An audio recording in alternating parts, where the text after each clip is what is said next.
Mesdames, Mesdemoiselles et Messieurs, bonsoir et bienvenue sur Numidia TV pour le 19-15. Sans plus attendre, découvrons les principaux titres de ce vendredi 23 octobre. Crise malienne, les présidents français et maliens rendent un vibrant hommage à l'Algérie depuis Paris.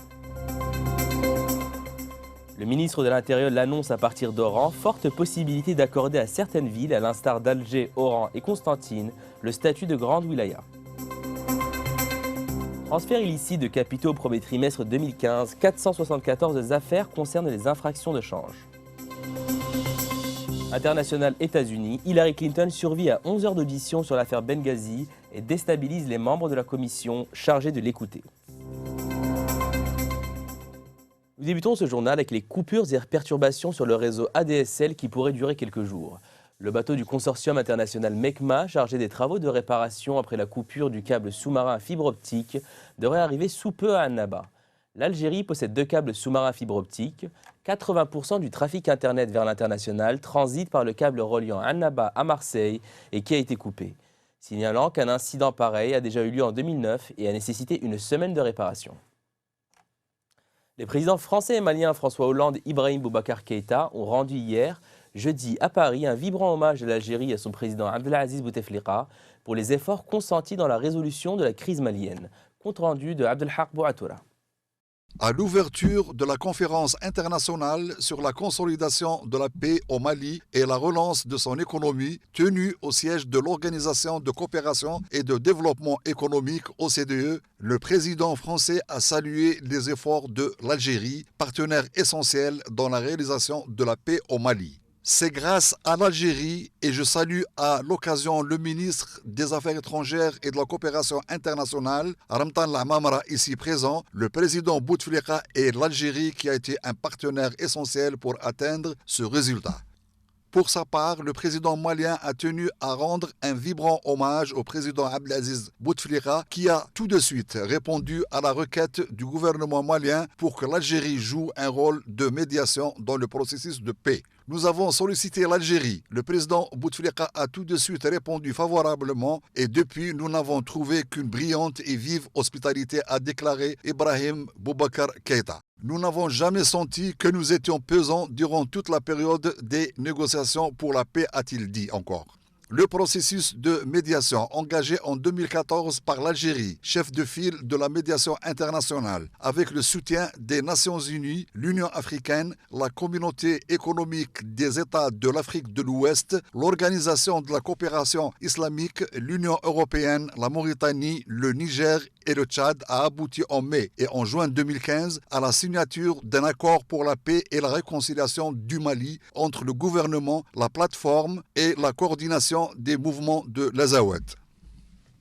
Le ministre de l'Intérieur et des collectivités locales, Nourdine Bedoui, a annoncé à partir d'Oran qu'une réflexion est en phase finale actuellement sur la possibilité d'accorder à certaines wilayas, à l'instar d'Alger, Oran et Constantine, le statut de grande wilaya. Plus de détails avec Abdelhak Bouatoura.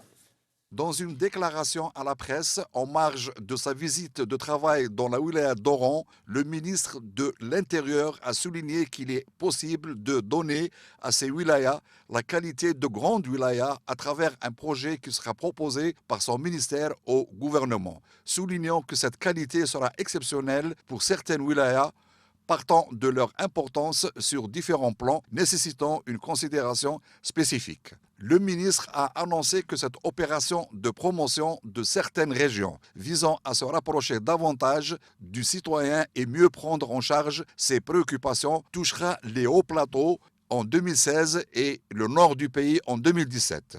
Répondant à une question sur la possibilité de retour aux délégations exécutives communales, les DEC, le ministre a affirmé que les élections ont une valeur irrévocable, ajoutant que l'Algérie a œuvré pour l'organisation des élections et leur consécration comme principe constitutionnel et que le recours à ces délégations a été valable dans les années 90. Comme nous vous le rappelions dans les titres de ce journal, le transfert illicite de capitaux vers l'étranger prend des proportions alarmantes. Les montants sont faramineux et défient l'autorité des pouvoirs publics, comme l'attestent les chiffres des services des douanes. Yamina Bahir nous en parle. Nous avons enregistré 474 affaires des infractions de change. C'est ce qu'a annoncé le chargé de communication des douanes algériennes s'exprimant en marge d'une rencontre débat organisée par le Forum des chefs d'entreprise.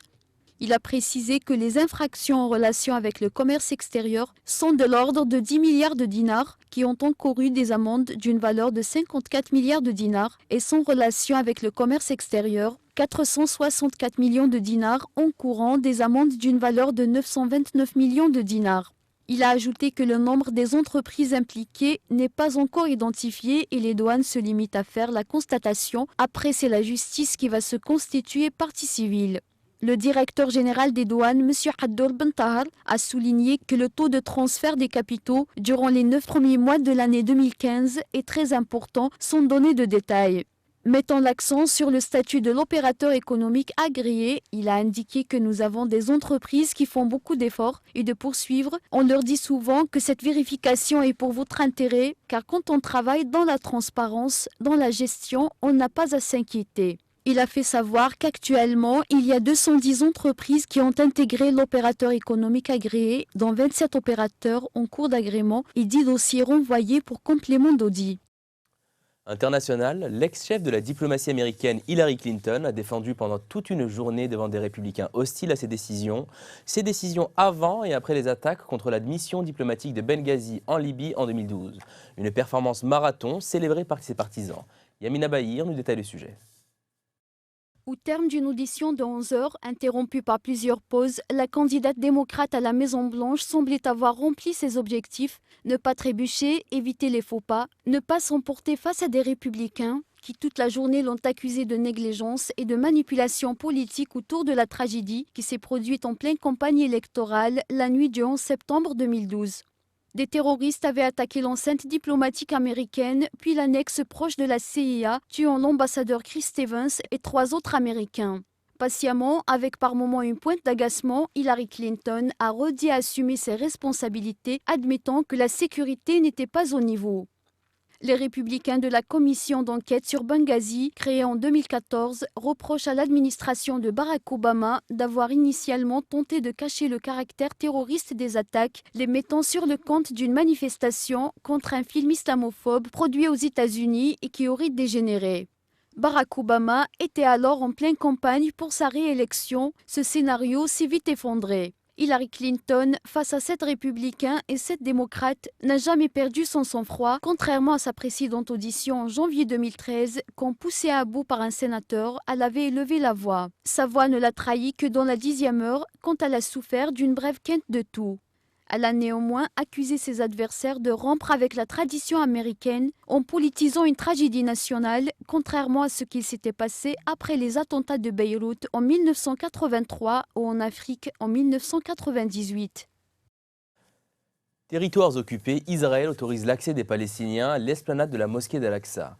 En Syrie, pourparlers inédits entre Moscou et le trio Washington-Riyad-Ankara, le début peut-être d'une solution consensuelle à la crise syrienne. En France, une collision car-camion fait 42 morts dans le sud-ouest, pire catastrophe routière depuis 1982. C'est Le Monde aujourd'hui en brève avec Yamina Bahir. Israël a pour la première fois depuis des semaines permis ce vendredi à tous les fidèles palestiniens sans restriction d'âge de se rendre sur l'esplanade des mosquées à Jérusalem dans un signe d'apaisement face à une escalade qui fait craindre une nouvelle intifada. Cette décision annoncée par la police israélienne est prise alors que le gouvernement israélien de Benjamin Netanyahou et la direction palestinienne sont soumis à la pression d'une communauté internationale inquiète qui devait poursuivre ce vendredi ses efforts à Vienne pour éloigner le danger d'un embrasement généralisé. Les chefs des diplomaties américaines, saoudiennes, turques et russes se retrouvent ce vendredi à Vienne pour des pourparlers inédits sur la guerre en Syrie entre le trio Washington, Riyad, Ankara, farouche adversaire du régime de Damas, et Moscou, son plus fidèle allié. La capitale autrichienne est le théâtre toute la journée d'un ballet diplomatique entre l'américain John Kerry, le russe Sergei Lavrov, le saoudien Adel Al-Jubeir et le turc Feridun Sinirlioglu. Le point d'orgue en sera, en début d'après-midi, une réunion quadripartite consacrée au conflit syrien, une première diplomatique et le signe de l'internationalisation d'une guerre civile qui a fait plus de 250 000 morts depuis mars 2011. 42 personnes, pour la plupart des personnes âgées, ont été tuées, parfois brûlées vives, ce vendredi matin dans une collision entre un autocar et un camion dans le sud-ouest de la France, la plus grave catastrophe routière depuis 33 ans. La collision s'est produite sur la commune de Puisseguin, sur une route secondaire sinueuse en plein vignoble de Saint-Émilion. Les deux véhicules se sont embrasés aussitôt, ont précisé les pompiers. J'ai vu un nuage de fumée. L'accident s'est produit dans la campagne, dans un virage, un endroit dangereux appelé la Fontaine du Renard, a témoigné une résidente proche. Écologie. Plus de 100 ans après leur disparition, les cris des singes hurleurs résonnent à nouveau dans la forêt des Tijuca à Rio, la plus grande du monde en milieu urbain qui va être peu à peu repeuplée de sa faune. Les hurleurs avaient disparu depuis plus de 100 ans. Nous avons décidé de les réintroduire car c'est une espèce résistante. Ils mangent essentiellement des feuilles et des fruits, donc ils sont relativement faciles à réintroduire.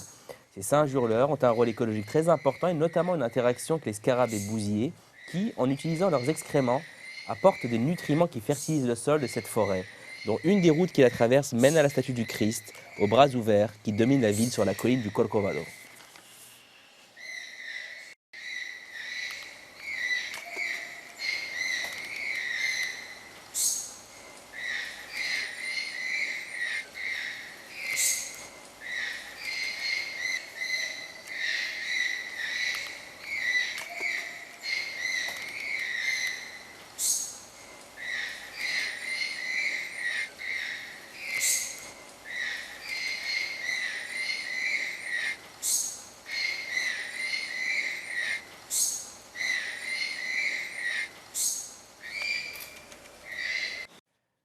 C'est la fin de ce journal. Merci de nous avoir suivis. Rendez-vous demain à la même heure et restez sur les médias pour la suite des programmes.